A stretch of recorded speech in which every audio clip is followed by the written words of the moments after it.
ihr Lieben, hier ist wieder die Susanne von Bohlenhut Art. Und ja, ich kann es selber kaum glauben, aber die Frau Bohlenhut Art hat jetzt einen Etsy-Shop. Da sehen wir das gerade. Und das ist mein Lieblingsartikel. Ich habe noch nicht viele Artikel, ich sage es euch ganz ehrlich. Das Ganze ist entstanden recht kurzfristig wegen dieser Junk Journal Tech Challenge 2021. Und genau, da sehen wir jetzt die, wenn ihr dieses Kit bei mir erwerben wollt, bekommen wir diese Seite hier, was ihr hier seht. Und mit der kann man dann zum Beispiel diesen Tag, den ich gemacht habe für die Luise, wunderbar nachbasteln. Da sind noch Sachen drauf, einfach zusätzliche Sachen, die ihr dann gern benutzen dürft. Und ihr könnt es ja so oft ausdrucken, wie ihr wollt. Ich habe da ein paar andere Sachen noch drauf gemacht, wo man nicht gerade überall findet, weil die mir einfach gefallen haben. Ja, und ein paar Sachen davon kann man eben dann nutzen, um diesen Tag, den ich da gemacht habe, nachzubasteln. Und das Video zeigt euch eben jetzt, wie ich das tatsächlich gemacht habe. Und das Papier, was ich da benutze, was ihr jetzt da im Bild jetzt dann gleich habt, das war mein Entwurfspapier. Aber das, was Luise gehabt hat, das war noch der Entwurf, weil ich habe innerhalb einer Woche diesen Etsy-Shop eröffnet, habe das Papier noch gar nicht gehabt. Also ich habe wirklich eine ziemlich harte Woche hinter mir, wo ich das alles halt vorbereitet habe. Aber naja, ich bin es mittlerweile gewöhnt, ein bisschen viel zu arbeiten. Naja, sagen wir mal so. Ja, und da geht es jetzt los.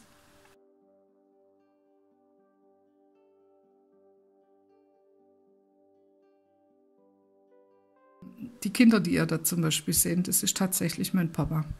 Das ist mein Papa und seine Schwester.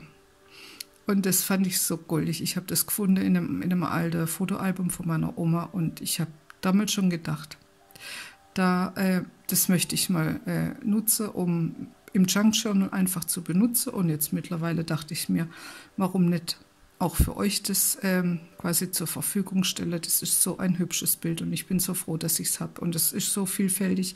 Man kann es in größer ausdrucken, in kleiner.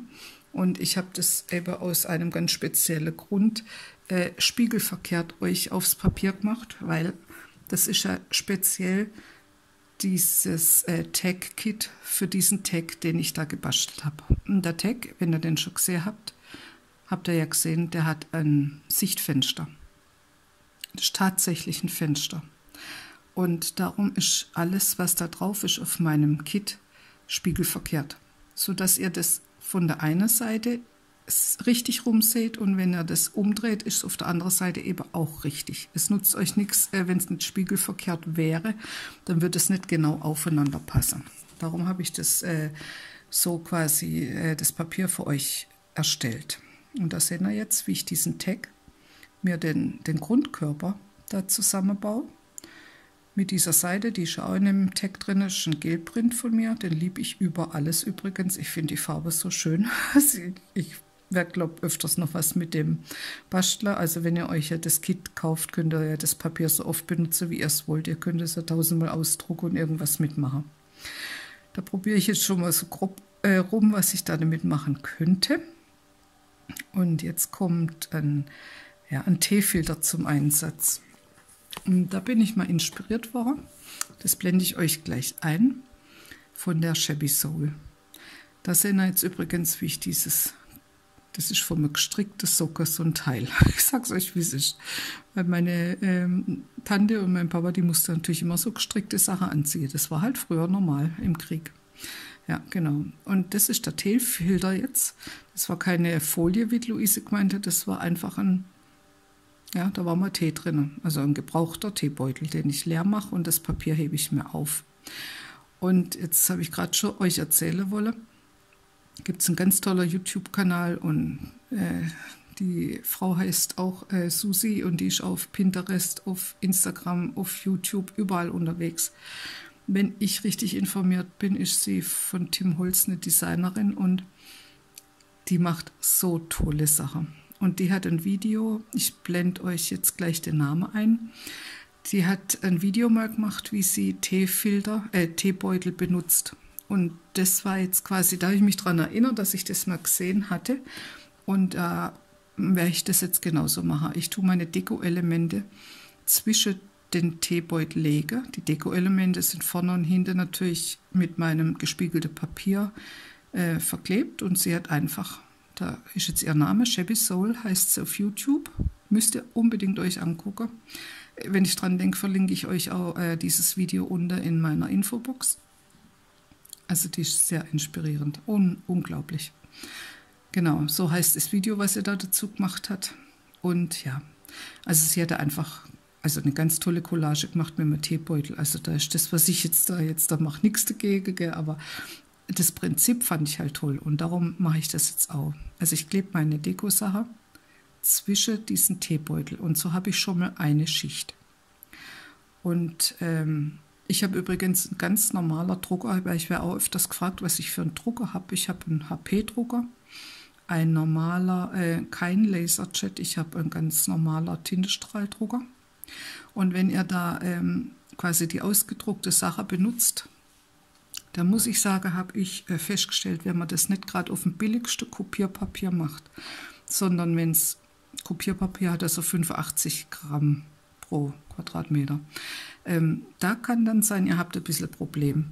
Vielleicht, wenn ihr da mit Wasser in Berührung kommt, wenn ihr ein bisschen dickeres Papier nehmt, da dürfte nicht viel passieren. Da habe ich eigentlich dann jetzt keine Probleme mehr gehabt. Ich habe einmal auch ein Problem gehabt, da hatte ich dünneres Papier. Aber ihr seht da, ich bin da auch jetzt mit Serviettelack drüber gegangen, da passiert nichts. Aber ich rutsche da natürlich nicht 100-mal drauf rum. Ich gehe da mit einer Schicht drüber und dann ist das geschützt. Fertig. Also ich möchte auch nicht das jetzt der Versuch drauf ankommen lassen, aber man braucht halt da auch nicht ganz oft drüber fahren. Also da reicht eine dünne Schicht und dann ist das Ding versiegelt. In dem Fall. So, und jetzt kommt wie immer, wie könnte es auch anders sein, das Distress Ink. Also, ja, ich habe schon 100-mal gesagt, früher habe ich das nicht kapiert, warum man das macht. Heute mache ich das andauernd, weil es sieht einfach besser aus. Die geschnittene Kante, die ihr habt vorher, die durch das Messer passiert sind, die wäre jetzt einfach braun gefärbt. Das ist nur eine ganz dünne Kante, aber es macht einen Unterschied. Es ist wirklich so, es macht wirklich einen Unterschied. Wenn man das hinterher zusammenklebt, dann sieht man diese weiße Kante nicht mehr so. Darum tue ich da schön innen, außen, oben, unten. Das Distressen heißt es. Und das da, ja, das ist mal wieder ein Geschenk von meinem Schatz gewesen, von meinem Mann. Der hat es gefunden auf eBay, habe ich auch schon mal erzählt. Das sind ganz wunderbare Stempel in einer ein bisschen altmodische Schrift, ja. Also ich glaube, das Ding ist auch tatsächlich 40 Jahre alt oder so. Und das, was da liegt, die braune oder die dunkle Sache, das sind Gewichte. Die hat mein Mann auch gefunden im Keller. Die halten mir den Deckel fest, weil ich nehme den Deckel als, wie muss ich sagen, als Kante, damit die Buchstaben alle auf der gleichen Höhe sind. So ein bisschen, das ist so ein Hilfswerkzeug. Und damit er mir nicht verrutscht, habe ich da solche Gewichte reingelegt. Von einer alten Waage war das mal. Falls ihr euch fragt, was da liegt. Das ist nämlich nicht gleich so zu erkennen. Genau, also ich habe übrigens diesen Spruch zweimal gedruckt. Das sehen wir jetzt. Das erste Mal oben habe ich zu arg drauf gedrückt, meiner Meinung nach. Und darum habe ich das Ganze zweimal gemacht. Weil zu arg drauf, das muss man ein bisschen üben. Ich habe diese Buchstaben noch nicht so lang, aber ja, ich bin da noch am Üben dabei.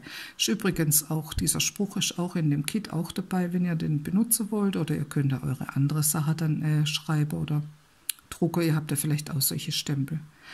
Und die Papiere, die habe ich extra, wie ihr da seht, so ein bisschen zerknüllt, damit ich so einen abgeranzter Look bekomme. Ihr wisst ja, mir gefällt es ja. Und dann klebe ich die noch auf dunkles, einfach, das ist so ein ganz normales, das ist so lilafarbenes, dünnes Papier gewesen. Und mir gefällt dieser Kontrast.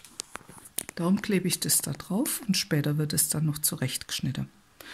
Und da ist noch das da, was ihr da seht, das Rote, das ist eine alte Blechdose, die ich tatsächlich habe und die liebe ich halt auch über alles. Und da habe ich die halt auch fotografiert. Und das nutze ich jetzt als Art Bilderrahmen für dieses H und H. H und H heißt übrigens Heinz und Hilde. So heißen die zwei Kinder nämlich. Genau. Und die Dose, die war zu groß, also habe ich sie einfach auseinandergerissen und tue sie mir jetzt in der richtigen Größe unter das H und H kleben. Wir sind im Junk Journal unterwegs, da ist alles erlaubt. Ihr müsst euch nur getrauen. Genau. Und jetzt kriegt es noch ein bisschen Dekoration. Da habe ich meine Blätter einfach in ganz klein ausgedruckt. Wenn ihr so Designpapier kauft, dann könnt ihr das ja in verschiedener Größe an eurem Kopierer ausdrucken. 50%, 70% und schon Henner, da sind ganz kleine Blättler drauf. Das sind genau die gleichen Blätter wie original, nur in kleiner ausgedruckt. Und dann könnt ihr das halt auch an so kleine Stellen dann verwenden. Da habe ich jetzt geguckt, der Teebeutel mit dem Serviettekleber ist mittlerweile getrocknet und der soll dazwischen reinkommen. Ich habe vorgehabt, einen Tag zu machen mit so verschiedenen Schichten. Ich meine, so einfach wollte ich es jetzt der Luise halt auch nicht machen. Luise ist ein Vollprofi. Und da habe ich gedacht, ja, da lassen wir mal so ein bisschen was einfallen, was ich auch noch nie so gemacht habe und was ich auch bei der Luise vor allem noch nie gesehen habe. Darum ist der Tag jetzt so entstanden. Und die Kinder, die Sehner, die habe ich nur unten zusammengeklebt, quasi da auf der Wiese, wo die stehen, damit ich jetzt die Kinder quasi der Teebeutel dazwischen stecken kann. Dass wenn man jetzt den Tag rumdreht, dass der hinter genauso aussieht wie vorne.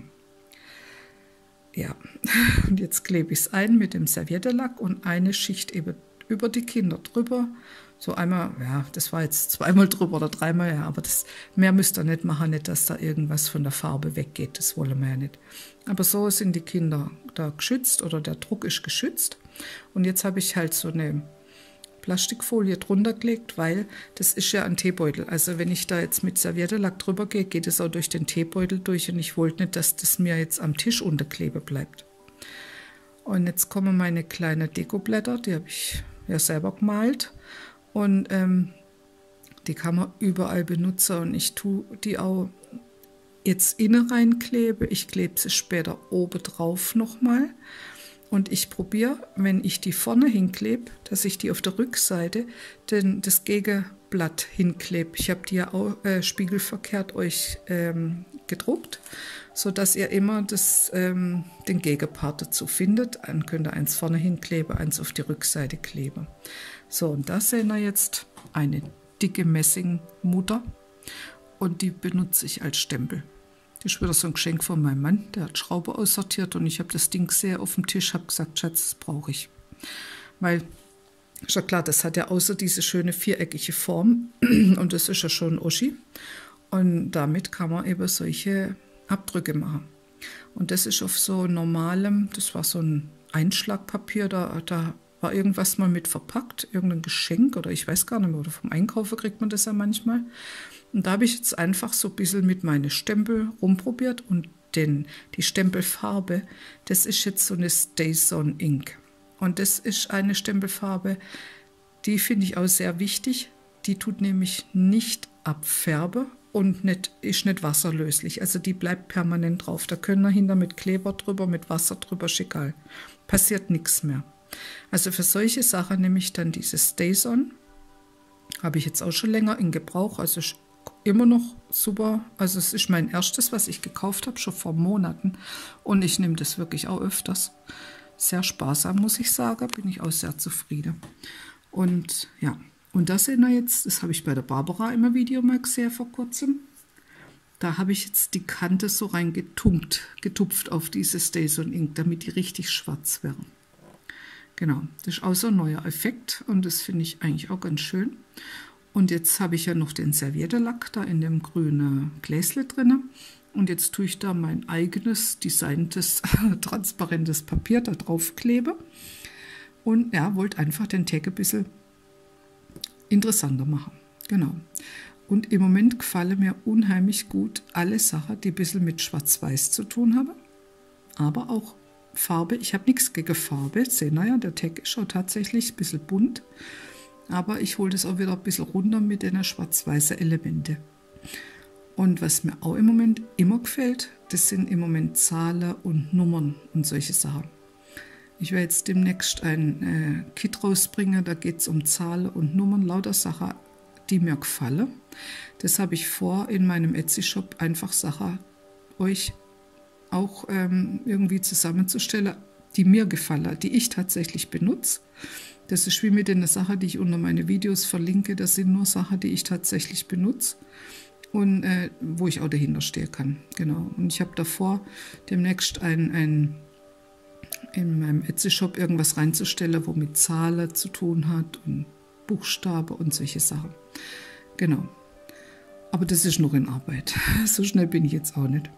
Das sehen wir jetzt. Da mache ich jetzt Folie dazwischen. Das Folie ist ganz normal. Da war mal irgendwas drin, ein Stempel oder irgendwas war da mal verpackt. Solche Sachen hebe ich auf. Also da sind wir wieder beim Junk, beim Müll. Normalerweise schmeißt man sowas weg. Und ich hebe sowas auf. Und da habe ich jetzt das dazwischen gemacht. Und ich mache es jetzt mit ganz normalem Tesa fest. In dem Tag innen drin, das sieht ja keiner mehr hin, das wird dahinter zugeklebt. Und so sieht man jetzt vorne, jetzt ist dieser Layering-Effekt entstanden. Man kann nicht auf den ersten Blick erkennen, was ist denn das jetzt? Aber ja, das ist innen der Teebeutel, dann kommt die Folie, dann kommt eine Schicht von den Blättern und zwar innerhalb von dem Tag. Sehen Sie, das habe ich jetzt innen hingeklebt. Hinter jetzt klebe ich auch noch die Blätter hin. Der Gegenpart wieder, den schiebe ich jetzt dann noch mal ein bisschen drunter. Und dann gibt es noch die letzte Schicht, die findet dann außen auf dem Text statt. Genau. Da müssen wir halt ein bisschen aufpassen, dass euch der Tag nicht schon quasi komplett zusammenklebt. Also immer schön vorsichtig sein, dass euch nicht schon vorab irgendwas zusammenklebt, was ihr noch gar nicht wollt. Und da schreibe ich wieder mit meiner Schulhandschrift. Übrigens hat mein Papa so eine ähnliche Handschrift gehabt. Also der hat so eine schöne Handschrift gehabt, kann man sich nicht vorstellen. Ich finde es ganz schade, dass ich nichts mehr so von ihm habe, aber ich weiß noch, wie er geschrieben hat, eben so ähnlich. Ja, und da habe ich jetzt das Love drumherum geschrieben. Das mache ich ja öfters, haben bei mir schon öfters gesehen, mir gefällt es. Und ja, und jetzt kommt es dann soweit. Also man kann jetzt schon erkennen, man kann den vorne und hinten umdrehen. Er sieht ähnlich aus. Und jetzt wird er einfach geschlossen. Also mit einem ganz normalen Klebestift. Da tun wir schön überall den Kleber halt aufbringen, dass es tatsächlich überall geschlossen ist. Und ich fahre jetzt auch mit so einem Falzbein ganz sorgfältig überall drumherum, dass das aussieht, wie wenn es nur ein Teil gewesen wäre. Das ist jetzt übrigens eins meiner neuen Schätzle. Das ist mal wieder von meinem Freund Tim Holz. Also so langsam, ich weiß auch nicht, ich bin einfach in dem Sinne Sache verschossen. Ich kann nichts dagegen machen. Ich finde es toll, was der macht. Und er hat so viel Zeug. Ich wusste das gar nicht, dass er so viel Sache hat, um Gottes Willen. Naja, also man kann sich nicht alles kaufen, aber ab und zu gönne ich mir da einfach was.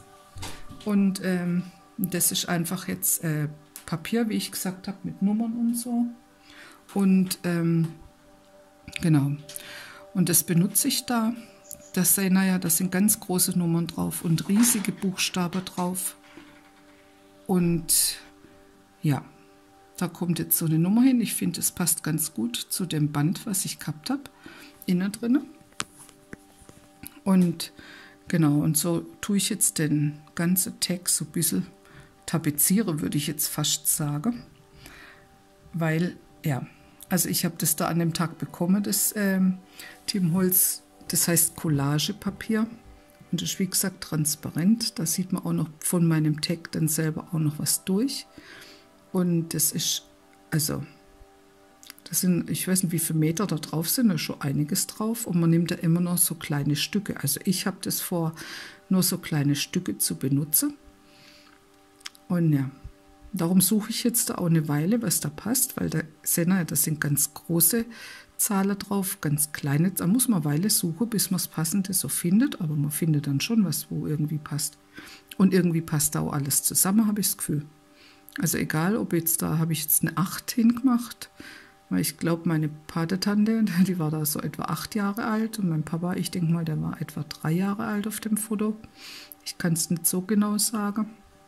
Aber darum steht da die 8 und da oben steht die 3. Genau, das wollte ich da noch festhalten. Da habe ich mir schon was dabei gedacht. Also bei der meisten Sache, was ich mache, denke ich mir halt was dabei. Genau, jetzt wird das schöne Papierle vom Tim wieder eingepackt, dass da nichts passiert. Und das kommt in so einer Rolle. mit Deckel und da bewahre ich das auch wieder drin auf. So ist am besten aufgehoben einfach. Das sind jetzt meine eigene, ja, diese Every Picture Tells a Story, kleine Wörter. Und die klebe ich jetzt ganz normal mit einem Klebestift auf. Und ihr seht jetzt das dunkle Papier drunter, das lässt sich so ein bisschen halt hervortreten. Dann ist das nicht so unauffällig auf diesem Tag. Und die Blätter, die habe ich jetzt oben drüber geklebt. Eben wieder auf der Seite. Ich zeige euch am Ende von dem Video, seht ihr den Tag von vorne und von hinten. Also da habe ich euch eine Collage gemacht in einem separaten Programm. Da seht ihr dann die Vorder- und die Rückseite nebeneinander stehen. Und das da, das was aussieht wie so eine echte Klammer, ist keine echte Klammer. Die ist auf eurem Papier drauf, wenn ihr das bei mir da nehmt. Das sieht so dreidimensional aus, weil ich so ein dreidimensionaler Kleber da drüber gemacht habe. Das heißt 3D-Potsch.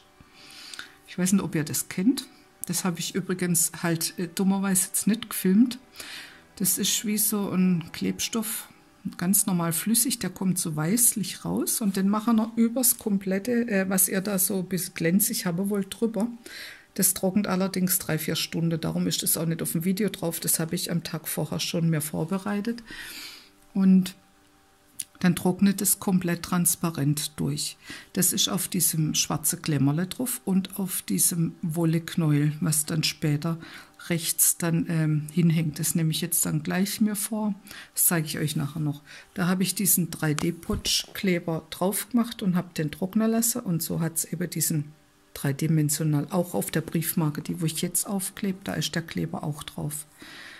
Das ist dann so richtig hochglänzend, aber halt auch ein Hingucker dadurch. Das sieht nicht eben so aus, wie es aus dem Drucker kommt, sondern schon ein bisschen besonders. Ja, jetzt kommt das Krokodil halt, muss halt auch noch was schaffen. Es kann ja nicht nur sein, dass ich immer noch was schaffen muss. Das hat halt auch immer zu tun. Und Gott sei Dank kapiere ich jetzt, wie das geht. Gell? Also am Anfang habe ich mir da echt einer abgebrochen. Da in der alten Backofenform, da habe ich jetzt so Bänder, die habe ich einfach mal in Kaffee eingelegt. Die sind alle jetzt ein bisschen braun, die bewahre ich da auf. Und das ist jetzt ein Band, das ist von der alten Dame noch. Ich glaube, das waren mal Bänder, wo die Dame früher ihre BHs festgemacht hat. Das hat man auf der Verpackung gesehen, das war nämlich so ein Band. Das sind jetzt den Wollknäuel, den habe ich auch mit diesem 3D-Potschkleber vorgestrichen halt, dass es so glänzt. Und auf der Rückseite wollte ich jetzt eben einen kleinen Spruch schreiben. Und da steht jetzt halt drauf, wenn die große Schwester auf ihren kleinen Bruder, was habe ich geschrieben, aufpasst. Und so ein kleines Herz dazwischen. Da sehen wir jetzt auch diesen kleinen Wollknäuel.